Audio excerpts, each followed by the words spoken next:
There we go. Good morning, traders. So, here's my big question for today. What do you get when the dollar goes sideways? The yen starts flirting with intervention levels. Bitcoin sulks near a 7-month low, and the Dow rides an AI-fueled bounce. Well, I'll tell you. You get a Tuesday market session that looks less like a calm trading day and more like a group chat where everyone is waiting for the Fed to text back. So before you place your next trade, trust me when I say you are going to want to watch this. Good morning to each and every one of you. I'm Francois, your market analyst here at ATFX Africa, and welcome to your daily market brief, where each morning I break down the biggest market drivers across currencies, commodities, indices, crypto, mixing fundamentals, technicals, and well, just enough logic to make sense of this wonderfully unpredictable financial universe that we love trading every single day. I do see that I already have a few people in the comments.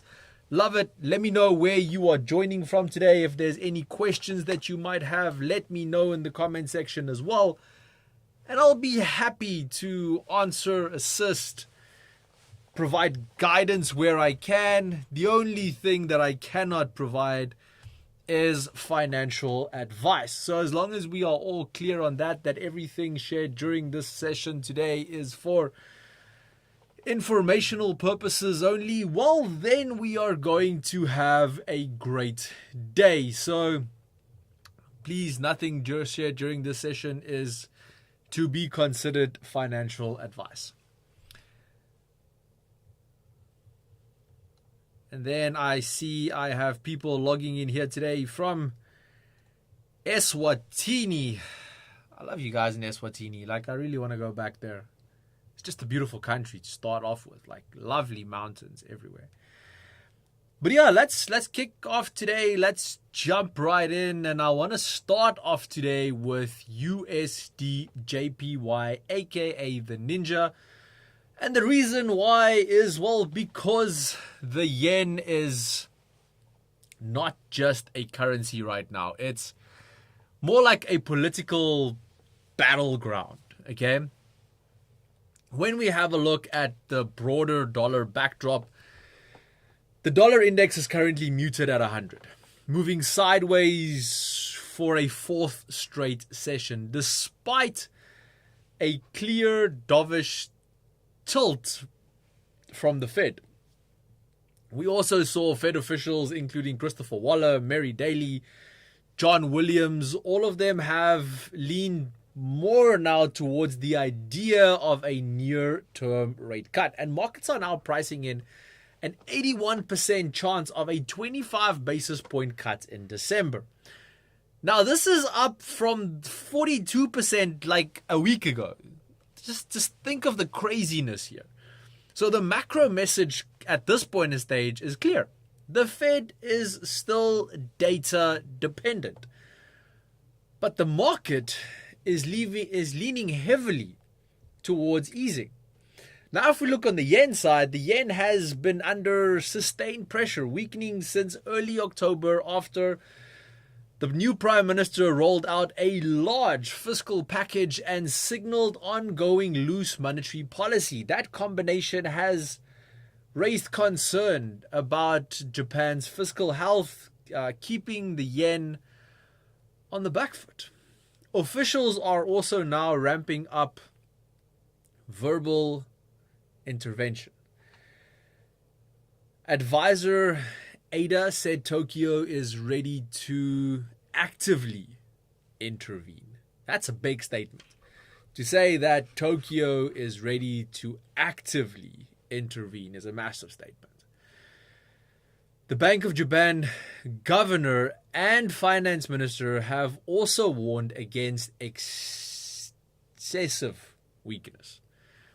Markets are particularly at this point in stage, focused on that 158, I would say 260 zone, which we're going to look at just now, which we can basically say many see as a line drawn in the sand based on previous intervention episodes. So, in essence, on one side, a dovish Fed, on the other, a weak yen with increasingly loud officials, that makes USD JPY a prime candidate for volatility spikes, especially around low liquidity periods during US holidays. So, because obviously we have Christmas and so forth coming up now.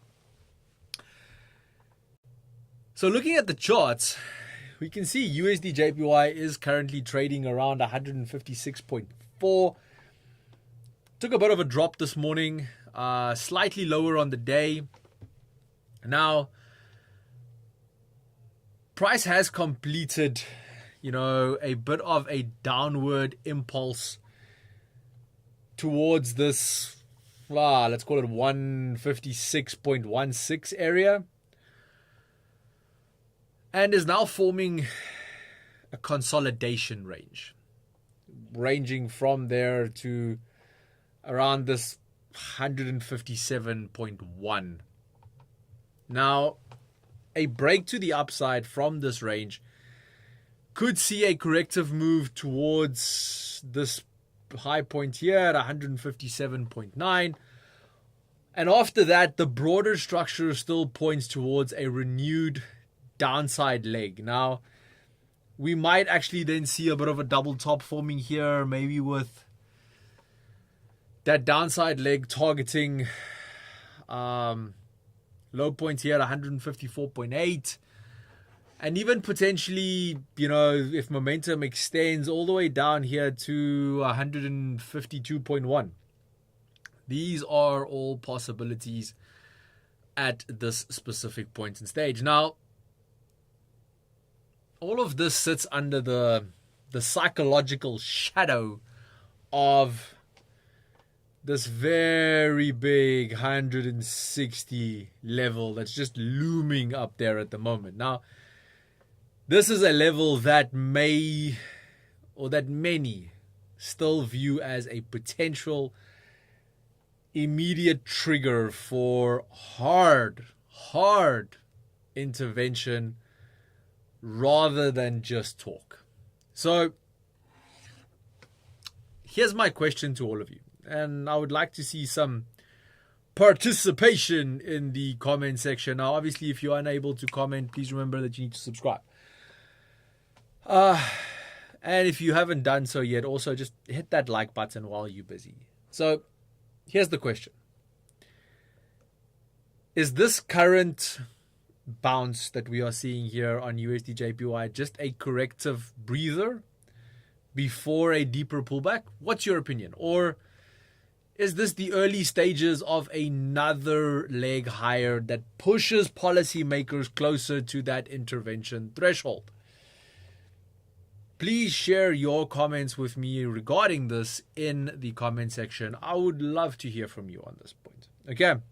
Again, if there's anything specific you want me to look at today, I am here. These lives are specifically structured on Tuesdays and Thursdays to help you to better navigate the market, so that if there's something you specifically want me to look at, I am here to assist. Okay.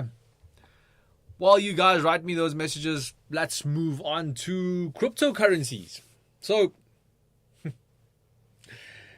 next up is Bitcoin, where, well, let's say sentiment is cautious with a side of deja vu. Okay, it's about the best way I can explain it.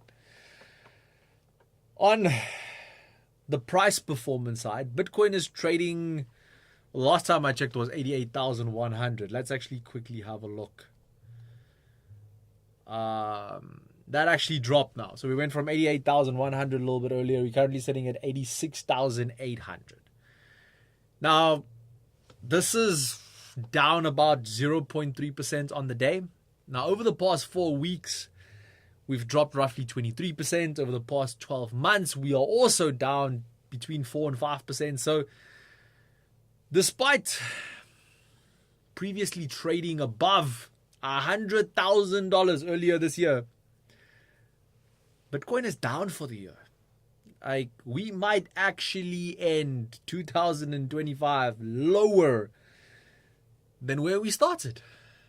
So, this is all due to a lot of recent dynamics. So, Bitcoin slid over 10% last week towards a 7-month low near $80,000. The pressure is being driven not just by price action, but by institutional flow. US listed spot Bitcoin ETFs have seen 4 consecutive weeks, not days, 4 consecutive weeks of outflows, totaling about $4.34 billion. Now, at the same time, trading volume hit record levels, suggesting a form of, well, let's call it institutional capitulation. Okay? Heavy rotation and repositioning rather than quiet, orderly exit. Now, on the macro side, Fed uncertainty is also adding to the stress. As stated earlier, markets are pricing in an 81% probability for a December cut, but we are still seeing that officials are remaining divided, and that reminds markets that inflation risk hasn't disappeared. Now, delayed economic data due to the government shutdown means markets are not getting the full picture. Okay? This week, we are waiting on key releases. Later today, we are going to get PPI.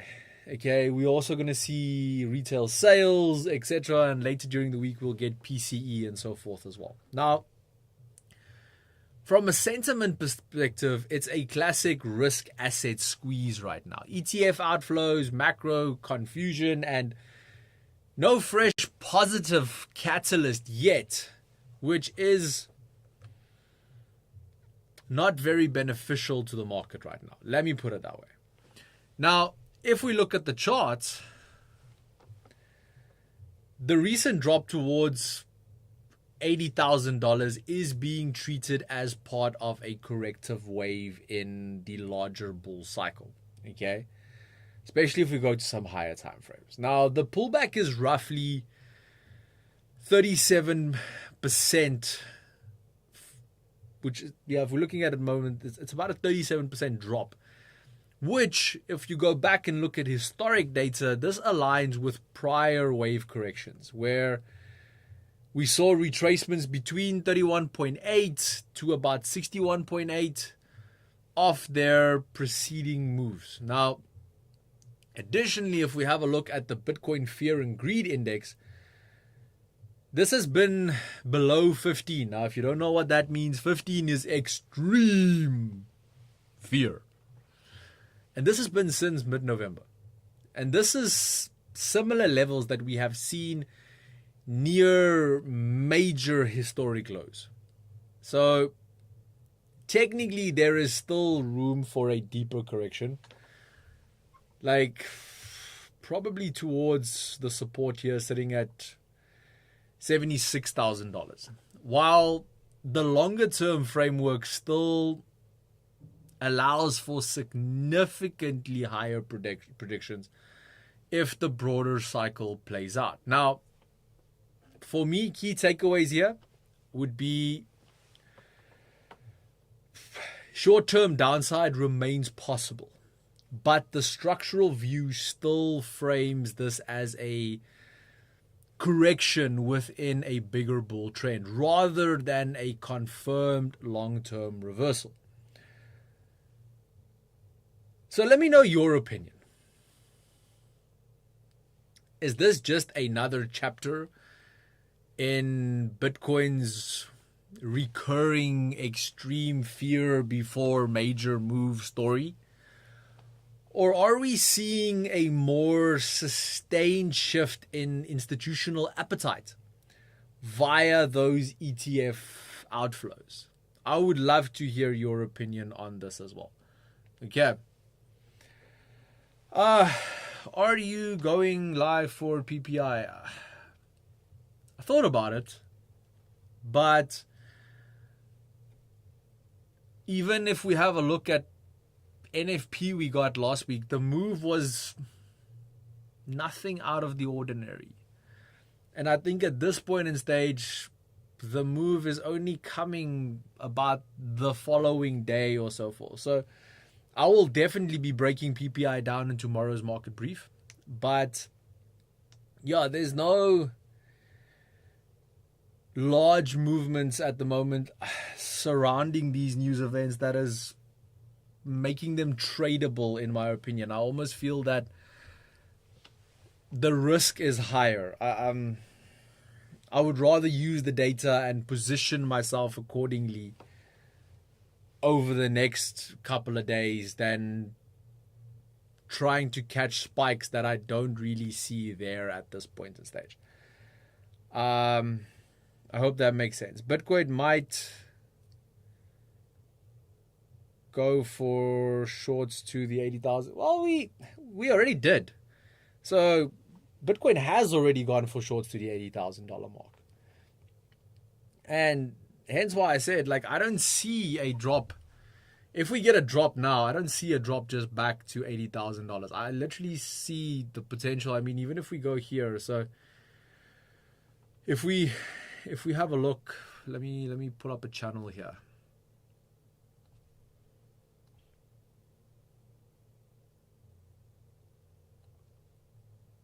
So if we have a look at basically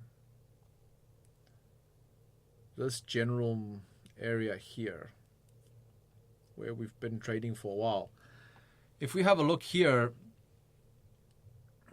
we've bounced on the bottom of, so here bounced bottom of trend line, went top of trend line, bounced bottom of trend line. So as personally, I think we might just go touch that trend line at the top, and then we'll probably go and test these low levels here again, bottom of the channel, which is more or less lining up better with that $76,000 level instead of the $80,000 level, which we've already tested. So kind of believe we might get a break lower before higher. So yeah, just my opinion obviously on that one. But again, thank you for your input on that as well. Like, that's why we have these sessions, so we can have conversations around these things. So yeah, if there's anything else you guys want to ask, please feel free to do so. If you're unable to comment, please remember you need to subscribe to be able to comment. So just click that subscribe button. And if you haven't done so yet, please hit that like button. It's just for me, so that I also know that you guys like the video and like the content that's being shared. So I would really appreciate that. Finally, I think let's turn our attention to US 30, where we see the Dow Jones is quietly enjoying, the tech and AI optimism swirling around Wall Street at this point in stage. If we have a look at price performance, US 30 is currently trading around 46,400 at the moment. It's pretty solid level at this point in stage, where we can see, it's up about 0.4 to 0.5% on the day. Over the past 4 weeks, US 30 has gained 2.3%. Over the past 12 months, it's up 3.5%. Now, yesterday we saw S&P gain 1.55% as well. The Nasdaq climbed 2.7%. By far best performer for the day, but this was clearly a tech-led session. Now, key movers that we saw yesterday was Broadcom, that surged 11% on renewed optimism around AI infrastructure. Alphabet jumped 6.3% with enthusiasm around its Gemini 3 AI model and reports that it is developing its own AI processor. Tesla advanced 6.8% after Elon Musk highlighted progress on AI chip and broad engineering within the company. This tech rebound obviously comes after an extended sell-off in the sector driven by concerns about stretched AI valuations. Now, yesterday's action had the feel of I would almost want to say bargain hunting bounce, supported by a friendlier interest rate narrative. On the macro side, futures are now steady after the rebound, with markets increasingly confident about a December Fed cut. Again, going back to that fact that we are now looking at an 81% probability for a cut on the 10th of December. At the same time, traders are also watching our heavy data calendar. Industrial production, PPI, retail sales. This is all followed on Friday by the PCE, which is the Fed's preferred inflation gauge. Now, the twist to all of this is the fact that, and yeah, this is a little bit of an interesting one, but October's data is expected to remain missing due to the shutdown. Meaning the Fed goes into December with an incomplete picture, supportive of volatility and narrative swings. And yes, traders, you heard me right. October's data is going to remain missing. You will see if we have a look at the calendar for November, there's no CPI. Nothing. Plus, because remember, November is done in a few days. Okay? Plus, last week we had NFP for when? September. Next week, Friday, is NFP for when? November. Which means October is just missing. It's not there. It's a little interesting. Which again, if you don't have the whole picture, it's difficult to make educated decisions. Yeah, so let's look at the charts.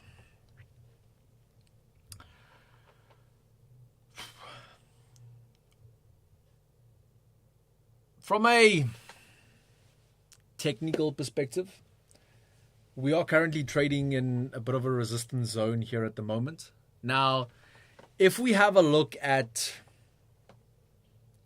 longer term projections, models are showing a potential move towards 44,800 by the end of the quarter.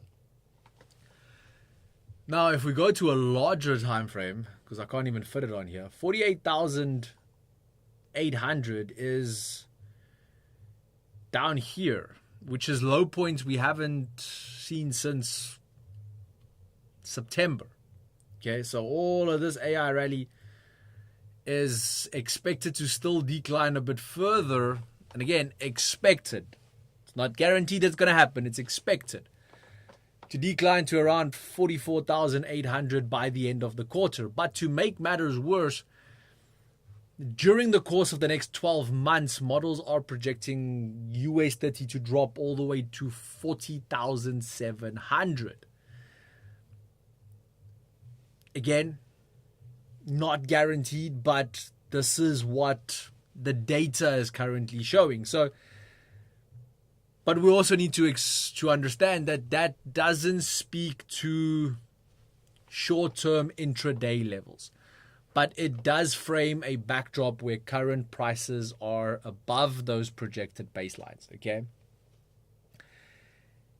Which is an interesting context for traders, considering how stretched or conservative current levels may appear relative to modeled expectations.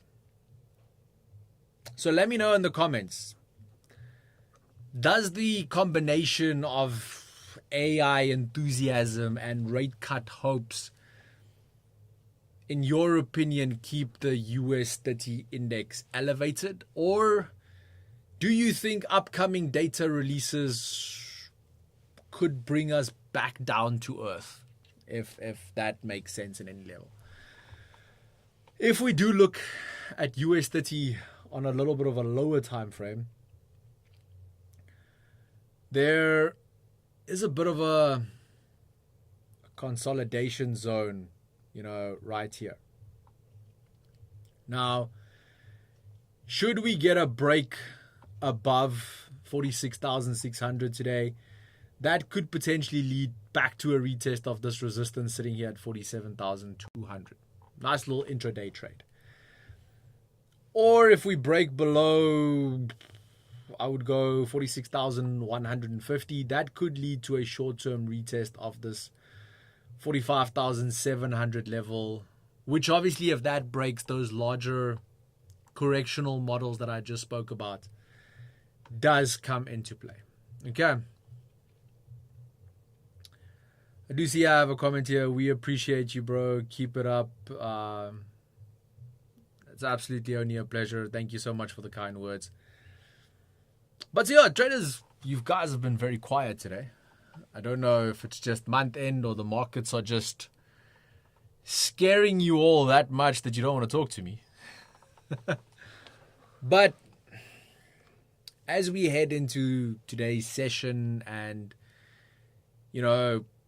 also into tomorrow, and again later today with regards to some of the data releases, personally, I believe all eyes are going to be on two things. Number one, whether the USD JPY currency pair stays in that sensitive zone where intervention chatter can quickly turn into action. And number two, whether Bitcoin and US 30 react calmly to this week's incoming US data that we'll receive, or turn into another episode of macro drama. Well, tomorrow we'll definitely discuss and see whether the markets chose, risk on continuation or data-driven reality check. So, and obviously I'll break it down for you as best I can. FXB says the markets are really confusing today. Brother, I feel you. And again, that's why I'm here. Just to provide a little bit of clarity. Today was one of those days where it took me a lot longer to prepare for today's session because of the fact that there is just so much going on, that there was so much data for me to work through to be able to provide you today's session. But I do hope it was beneficial. I hope this helped. I hope, even though it was confusing, we provided a little bit of clarity. And with that being said, I think that wraps up our daily market brief for today, brought to you by ATFX Africa, the broker that gives you an edge in today's markets. All you need to do is simply head over to atfx.com and go and experience the difference for yourself. Traders, I just want to thank you all for joining me today. And as always, until next time, stay sharp, stay focused, and trade smart.